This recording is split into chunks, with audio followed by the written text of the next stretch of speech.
창세기 25장에는 아브라함이 사라를 잃은 후에 그드라라 하는 후처를 취하고 그 후처가 아브라함에게 6 아들을 낳아준 이야기가 기록되어 있습니다. 흔히 믿는 사람들이 아브라함의 아들이 몇 명이냐고 물으면 어떤 분은 하나라고 하고 어떤 분은 둘이라고 합니다. 하나라고 할 때는 이삭을 가리켜 하나라고 하고 둘이라고 할 때는 이삭과 이스마엘을 가리켜 둘이라고 부릅니다만 그드라의 소생이 6명이 더 있다는 것을 흔히 잘 모르고 있는 것 같습니다. 성경에 기록되어 있는 아브라함의 아들은 모두 8명입니다. 아들만 낳은 것이 아닌 것 같습니다. 딸도 낳았을 것 같은데 기록이 없습니다. 성경에서는 이삭과 이스마엘 그리고 그드라의 소생 6명, 대단히 많은 아들들이 있었다고 할 수가 있습니다. 아브라함이 100세에 이삭을 낳았고 또 이삭이 상당히 자랐을 때에 사라가 죽었어요.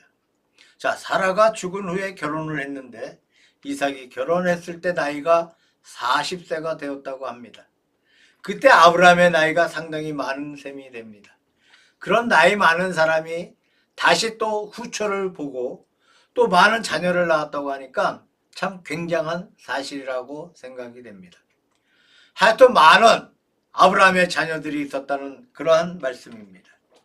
자, 신약의 말씀을 보게 되면 그리스도인들이 예수님을 신령한 의미에서 아브라함의 자손이라고 말하고 있습니다. 물론 우리가 육신적으로는 아브라함의 자손일 수 없지만 영적으로 아브라함은 하나님을 믿음으로 말미암아 의롭다라는 하나님의 인정을 받게 되었고 우리는 주 예수 그리스도를 믿음으로 말미암아 의롭다 하심을 받는 복음을 받아들이고 있으니까 그런 신령한 의미에서 아브라함은 우리의 조상이고 우리는 아브라함의 자손이라고 할 수 있습니다. 첫째로 우리가 생각해 볼 것은 아브라함의 자녀들을 우리가 분석해 보면서 그 성격과 내용들을 살펴보려고 합니다. 또 신령한 의미에서 우리 그리스도인들이 다 아브라함의 자손이라고 불리고 있는데 우리들의 신앙의 성격을 따라 아브라함의 자손을 분석하여 본다면 우리도 역시 그런 여러 가지 파에 속하는 것이 아닌가 그렇게 생각할 수가 있겠습니다. 25장 1절에서 4절까지 말씀을 보게 되면 그드라의 소생이 기록되어 있는데 6명이 기록되어 있습니다. 우리가 자세히 살펴보면 그드라의 소생 가운데 그 후에 이스라엘 역사에 관여하고 있는 이름들이 많이 있습니다. 25장 2절 말씀 가운데 그드라의 소생이 시므람과 욕산과 무단과 미디안과 이스박과 수와 6이라고 나옵니다. 우선 이 6명의 명단 가운데서 미디안은 아마 여러분의 귀에 익숙한 이름인 줄로 생각합니다. 미디안은 사사 기드온의 때에 바로 이스라엘의 적이었습니다.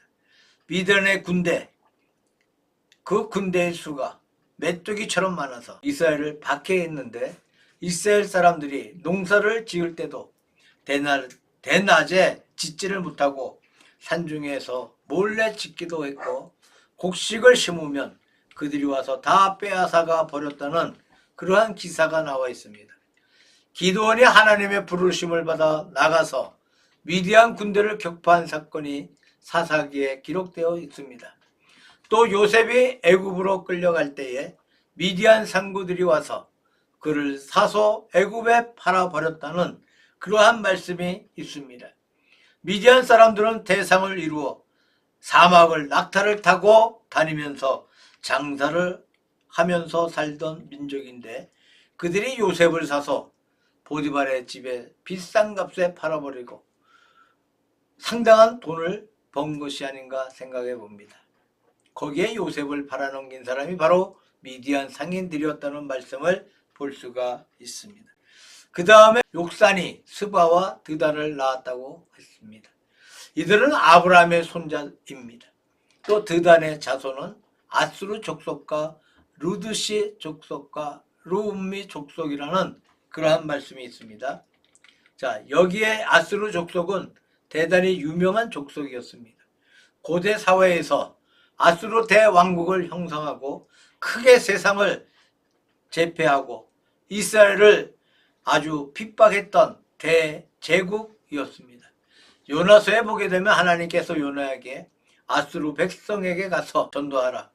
회개치 아니하면 그들이 멸망한다는 사실을 전하라고 명령하실 때 요나는 하나님의 명령을 싫어해서 반대 방향인 다시스로 도망가다가 자, 바다의 풍랑을 만나서 물속에 던져지게 되고 큰 물고기 뱃속에 들어가서 회개하게 되고 그 다음에 그가 다시 육지의 토의 냄을 받게 되고 하나님의 두 번째 명령을 받고 니느웨 도성에 가서 복음을 전파했다는 그러한 말씀이 기록되어 있습니다.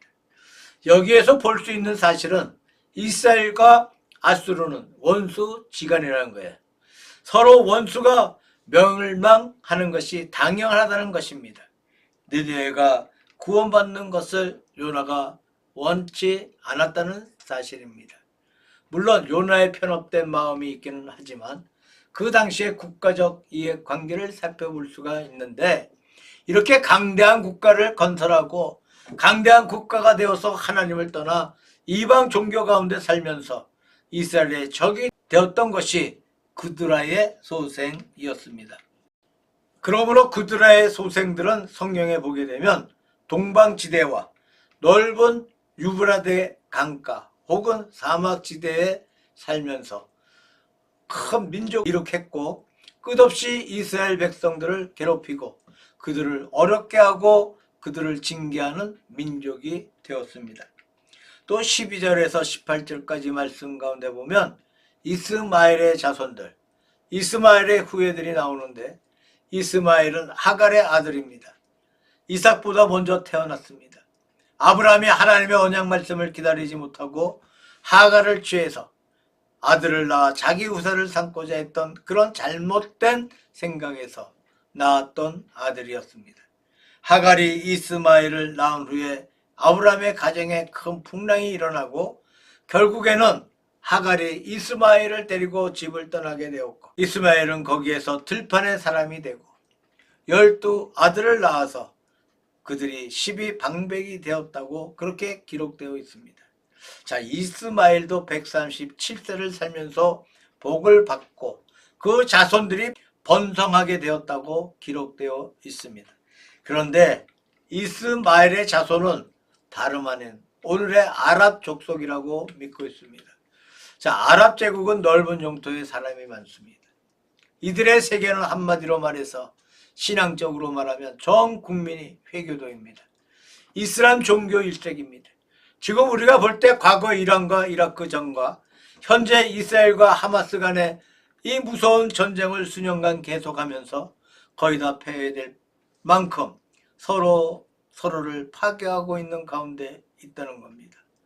이란과 이라크는 다 같이 이슬람 종교, 마호메트의 종교를 믿고 있는 사람들인데 종교는 같은데 그렇게 서로 싸우고 서로 전쟁을 멈추지 못하는 것을 보게 됩니다.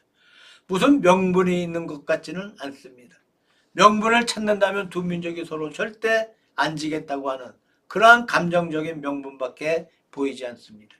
아무런 유익도 없는 그런 전쟁을 끝없이 계속하고 있는 사실을 보고 있습니다. 하여튼 아랍 세계는 복잡한 가운데 있어요. 그들이 단결하면 참 무서운 족속이 될 것 같은데 하나가 되지를 못해요. 끝없이 분열이 계속되어 나가는 것을 보게 됩니다. 이 네바론 같은 나라도 합했다가 또 분열되었다가 자기들의 작은 이해관계로 인해서 참지 못하고 분열하고 있습니다. 그러면서도 모슬렘 종교에 대한 열심은 아주 대단히 강합니다. 그런 의미에서 우리 기독교인이 예수님을 믿는 열심보다도 모슬렘 교도들의 열심이 더 큰 것 같이 보일 때도 대단히 많이 있습니다. 넓은 아라비아 광야는 낮이 되면 모래가 불같이 뜨거워집니다. 밤이 되면 차갑게 식어지고 추워지고 밤과 낮에 이 기온차가 심합니다. 대상들이 낙타를 타고 먼 여행을 하다가도 하루에 3번씩 기도를 드리는데 낮에 기도하는 시간이 되면 낙타에서 내려서 그 뜨거운 모래에 꿇어앉아 엎드려 메카를 향해 바라보면서 기도하고 있는 모습을 볼 수가 있습니다. 그러나 신앙이 잘못되어 있는 이슬람 종교의 믿음을 볼 수가 있다는 겁니다. 그래서 오늘의 이란 같은 나라가 무섭게 테러를 일으키고 세계의 문제가 되고 미국이 크게 한 방 맞았습니다. 그것도 역시 이슬람 종교들입니다. 오늘의 리비아나 이라크나 이런 나라들은 소위 알라신을 믿고 있는 국가들인데 러시아와 가깝습니다. 미국은 기독교 국가이고 기독교와 이슬람 종교가 주 600년경 7세기경에 분리되었는데 같은 종교인들끼리 합하지 아니하고 무신론자와 합하고 있는 이러한 모습을 볼 때에 과연 이슬람 종교는 어떤 것인가? 그 내용을 짐작해 볼 수가 있습니다. 하여튼 구드라의 소생 6명과 또 하갈의 소생 이스마엘 자손들이 사막지대에 국가를 건설하고 사막에 흩어져서 아주 왕성하고 그러나 참 복잡하기 그지없는 그러한 민족이 되고 있어요. 그래서 하나님의 선민 이스라엘 백성에게 끝없는 고통을 주고 있고 최근에 와서는 기독교에 대해서 끝없는 고통을 주고 있는 그러한 민족이 되고 있습니다. 심지어 이슬람 종교에서는 기독교인을 한 사람 한 사람 잡아 죽이는 것이 하나님의 나라에 들어갈 수 있는 공로가 된다고 가르치고 있다고 합니다. 그러니까 기독교인을 죽이는 것이 옳다고 생각한다는 말씀입니다.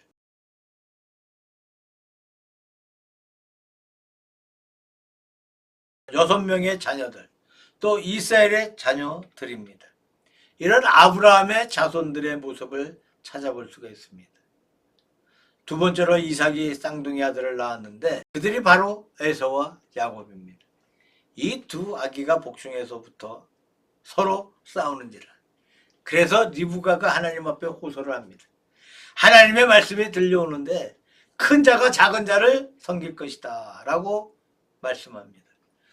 다시 말하면 에서는 어머니 태에서부터 뒤에 나올 야곱에 대해 자기가 형님이면서 그 아우를 섬기게 될 것이라는 사실이고 또 야곱은 뱃속에서부터 하나님의 축복을 받아서 형을 지배하고 아브라함 이삭을 통해 흘러내려오는 신앙의 대통을 잇게 되는 복을 받게 된 것입니다. 자, 오늘 에서와 야곱이라는 두 아들이 또 이렇게 갈라지고 있습니다. 자, 에서는 어떤 사람이고 야곱은 어떠한 사람입니까? 그들은 모든 점에서 대조적인 사람들이었다고 할 수가 있습니다. 한 부모의 자식이고 쌍둥이인데 이렇게 서로 다를 수가 없어요. 생긴 것도 다릅니다. 에서는 털이 많습니다. 에서라는 말은 뜻은 털이 많다라는 뜻입니다. 야곱은 태어날 때 아마 그 몸이 희고 보기에는 훨씬 더 준수하게 보인 것 같습니다. 형의 발꿈치를 잡고 나오더라 해서 야곱이라 했는데 야곱은 잡았다는 뜻이야. 잡고 나왔다. 이것이 야곱의 평생 삶의 모습을 예언해주는 행동이었습니다.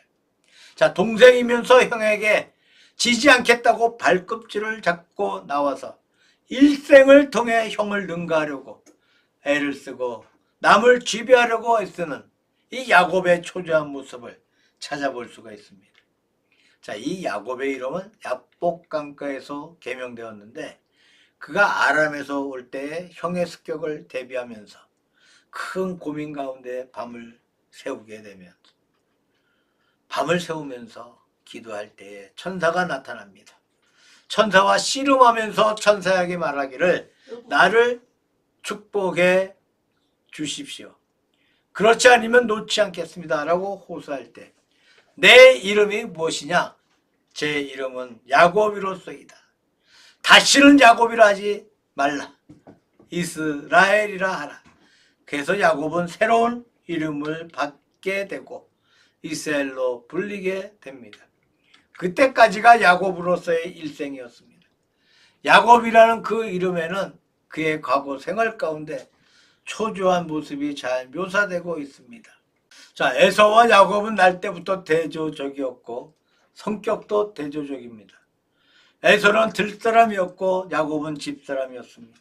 에서는 들판에 나가서 사냥을 좋아하는 들사람이 되었고 야인이 되어 버렸습니다. 야곱은 집에 있으면서 가정을 돌보고 있는 가정의 사람이었습니다. 그래서 이삭은 에서가 사냥에서 잡아온 고기를 좋아하니까 에서를 사랑하게 되었고, 리브가는 집에서 야곱이 자기를 잘 도와주므로 야곱을 사랑하게 되었습니다. 자, 이 부모들의 편애가 점점 두 사람을 대조시켜 갈라놓게 되고 만 것 같습니다. 서양 격언에 편애는 우자를 만든다는 말이 있습니다. 사람을 편애하면 어리석은 자를 만들어 버립니다. 부모의 금단 계명은 편애인 줄로 믿습니다. 절대 편애해서는 안 되는데 이것이 부모의 가장 소중한 교훈입니다마는 에서와 야곱을 두고 이삭과 리브가는 편애의 잘못을 범한 사실을 볼 수가 있습니다. 조금 더 생각해 볼 때에 에서의 성격은 어떤 성격이었습니까? 보다 더 남성적이었다고 할 수가 있습니다. 에서의 단점을 좀 잊어버리고 좋게 보면 어떤 것이 되겠습니까? 참으로 남자다운 사람이었다고 할 수가 있겠습니다. 들판에 나가서 활발하게 다니면서 짐승을 추격하고 사냥합니다. 또 야곱에게 팥죽 한 그릇을 받아먹고 장자의 명분을 팔아버렸어요. 물론 그건 나쁩니다마는 억지로 좋게 해석한다면 통이 컸다. 그런 것에 개의치 않았다. 오히려 약삭빠르게 형제의 배고픈 것을 이용하여 자기의 목적을 이루려는 야곱의 성격보다는 이것이 더 좋은 성격이 아니겠느냐. 툭 털어버리고 양보하고 마는 참 남자다운 성격이었다. 이렇게 볼 수가 있다고 생각합니다. 그런 인간적인 면에서 볼 때에 오히려 에서에게 남자다운 좋은 면을 찾아볼 수 있다고 할 수가 있습니다. 오히려 야곱보다 더 나은 점이 있었던 것 같습니다. 그런데 에서의 장점이 그런 것이라면 단점이 무엇입니까? 장자의 명분을 경홀히 여기었다라는 그러한 말씀이 있는데 이것이 에서의 단점을 한마디로 말하고 있습니다. 장자의 명분은 무엇입니까? 내가 장자가 되고 싶어 된 것이 아닙니다. 하나님께서 주신 선물이에요. 하나님께서 그를 먼저 나게 하셨기 때문에 그가 장자가 된 것이지 내 자신이 노력해서 된 것은 결코 아닙니다. 하나님의 주신 은사요, 하나님이 주신 선물인데 하나님이 주신 선물을 존귀하게 여기고 지켜나가야 하는데 이를 아주 가볍게 생각한 것이 에서의 잘못이라고 생각합니다. 장자는 첫째로 그 집안의 명예를 대신하고 있습니다. 두 번째로 장자는 그 집을 다스리는 권한이 있습니다. 집을 다스리고 사람에게 일을 시키는 그러한 권한이 있습니다. 그리고 장자란 장차 아버지의 재산을 상속받을 때에 차제의 배를 받게 됩니다. 예를 들면 장자와 차자 둘이 있다고 할 때 3분의 1은 장자가 차지하게 되고 3분의 1은 차자가 차지하게 됩니다. 가산을 더 많이 얻는 권리를 가지고 있습니다. 그래서 장자가 먼저 상속을 합니다. 지금도 세계 각국에서 무슨 왕위를 계승한다거나 그런 것을 보게 되면 특별한 사실이 없는 한 장자가 계승을 하죠. 자, 장자가 먼저 왕위를 계승하고 왕이 될 권리가 있습니다. 부득이한 경우에는 장자가 무슨 병이 있다거나 뭐가 잘못됐을 때에 둘째에게 내려가는 수가 있어요. 우리나라의 이 양녕대군처럼 임금이 될 것을 동생에게 물려주고 양녕대군이라고 부릅니다. 옛날 중국에도 그런 일이 있었습니다. 옛날에 장남이 왕위를 양보해 버렸어요. 또 둘째도 역시 양보해 버렸습니다. 그래서 할 수 없이 그 왕위가 셋째에게 돌아갔다고 하는 이야기가 있습니다. 자오지간 그것은 특수한 경우이고 보통 상식으로는 장자가 왕위를 계승하는 겁니다. 그건 참 대단한 특권이라고 할 수가 있습니다. 에서는 한순간 배고픈 것을 참지 못해서 일시적인 감정에 동생에게 장자의 명분을 양보해 버렸습니다. 이것이 에서의 치명적인 약점입니다. 그가 비록 아무리 남성적인 면을 가지고 있었고 훌륭한 점도 많이 있다고 하더라도 이 한 가지 치명적인 약점 때문에 에서는 밀려나 버렸고 세일 산중의 사람이 되었어요. 에돔은 에서의 별명인데 에서는 털이 많다는 뜻입니다. 에돔은 불타는 뜻입니다. 에돔 족속의 조상이 되었고 이스라엘의 발밑에 밟히는 그런 족속이 되어버렸습니다. 사무엘 하에 볼 것 같으면 훗날에 다윗이 에돔 사람을 멸망시킨 그러한 사건이 기록되어 있는데 사무엘 하 8장 13절에 보게 되면 영국에서 에돔 사람 1만 8천 명을 멸망시켰다는 그런 사건이 있습니다.